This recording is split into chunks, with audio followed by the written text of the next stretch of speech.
Neighbors concerned about strange smells coming from apartment before learning the dark reality. The thought of getting involved in your neighbor's business can cause a sense of great dread. But sometimes your neighbors do things that attract so much attention you just have to intervene. In the 1940s, folks living in a New York City apartment knew they had to get their hands dirty when they noticed something off about their next-door neighbor's apartment. When authorities arrived on the scene, everyone horrified by the truth.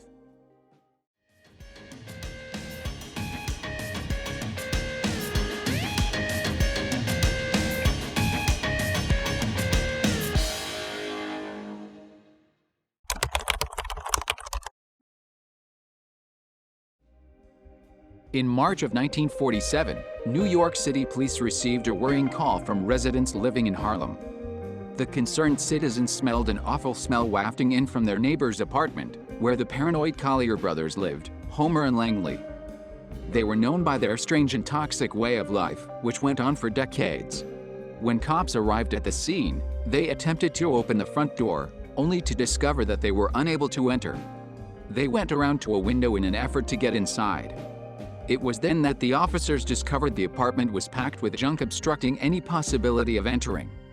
It took the cops hours to remove enough garbage to even get inside the domicile, extracting it piece by piece, until finally they could enter.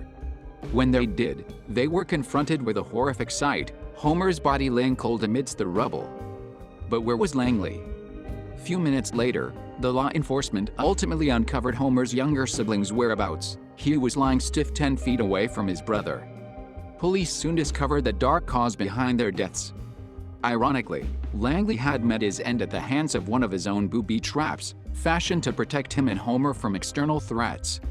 Only 3 days later, Homer the blind brother was unable to fend for himself, so he passed away from starvation. The process of clearing out the huge and incredibly crowded apartment was an arduous one.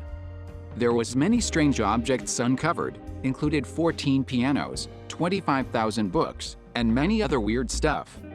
The city tore down the house that Homer and Langley Collier had lived out their eccentric existences in, and put in its place a garden named after them.